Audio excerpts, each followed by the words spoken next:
Hello everybody, Jesse Gomez here with all your fine entertainment news for today. Carnage stars in the hot new Venom 2 trailer, a new Dragon Ball Super movie is on the way, plus a long time The Office mystery has been solved. Let's do this.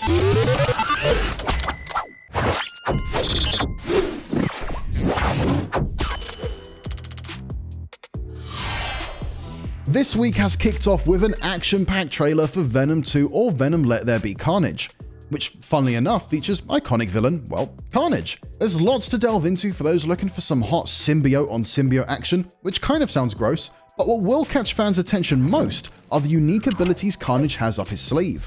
While his slimy twist in form may look familiar, director Andy Serkis has revealed that Woody Harrelson's version of Cletus Carnage Cassidy possesses a completely new power for the character. He can turn to mist, he can turn to all manner of tendrils, he can take different forms, he can weaponize, he can do all of these different things, Serkis says. With all symbiotes, they reflect the person who is their host. So the darkness of Carnage, the playfulness, the wit, the strangeness, because Cletus has a real intelligence in the way that he uses violence as a bizarre, twisted, crazy wit about what he does, and he has a real sense of humor, and we wanted to reflect that in the symbiote that is linked to him. That crazy Cletus, up to no good with his tendrils again. He can't get enough of those, can he? Sounds like Harrelson is going to get a chance to use his well-rehearsed comedy chops then. But will he be slinging one-liners back and forth with Tom Holland's Peter Parker anytime soon? Well, for those eagle-eyed among us, there's a nod to the world of Spider-Man in the form of the Daily Bugle newspaper appearing in the trailer. This is a fun little Easter egg, but is it anything more than that? Let's maybe slow that hype train down a little.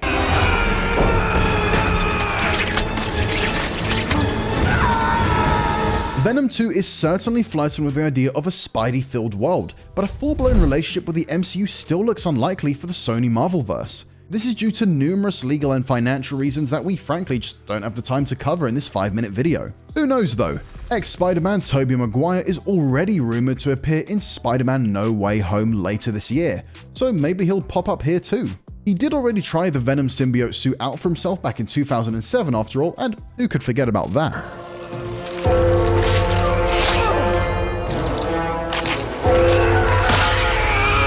These are all big and indeed very valid questions to have about the upcoming Venom sequel, but I can't help but feeling we're missing the biggest one of all.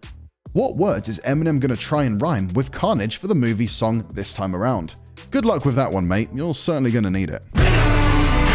From the big screen to the small screen now, I think I speak for all of us when I say that we miss The Office, so it's always nice to have it back in our lives in some way.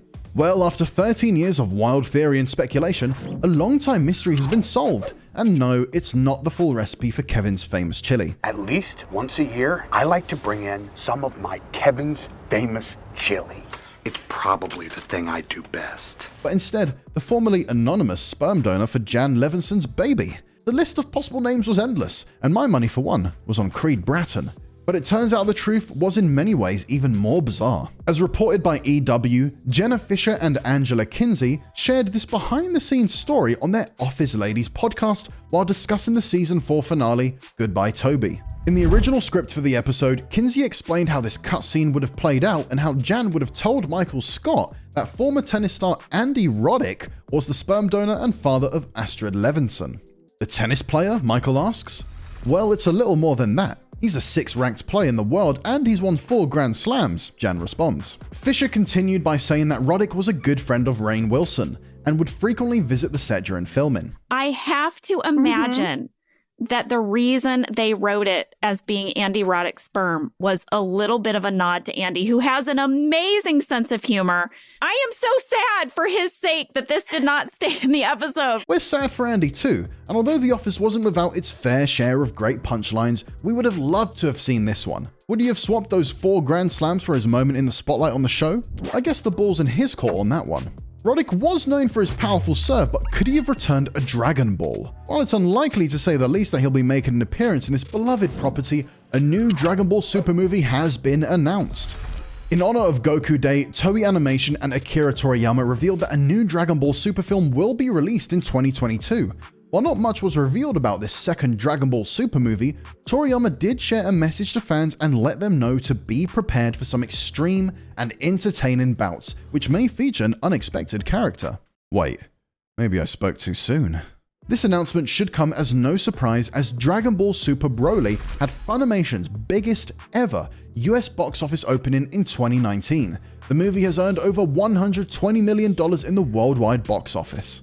In our review of Dragon Ball Super Broly, we said that it delivers in terms of awesome action, but more than that, it uses the fathers of Goku, Vegeta, and Broly to link back to the late 1980s and early 1990s heyday of the series to add a relatable and thoughtful subtext. It's a humorous movie that bounds into the world of imagination and is gripping to the end. Let's hope for more of the same then when Goku and Co. fly back into theaters next year. That's all the entertainment news we have for you today. I'm Jesse Gomez, and why didn't you let us know in the comments who you think would win in a fight between Carnage, Goku, and Andy Roddick? For more Venom, check out our breakdown of the new trailer, and to keep up to date, download the IGN app on all your devices, check out the Fix Entertainment on Snapchat, and well, for everything else, you're already in the right place at IGN.com.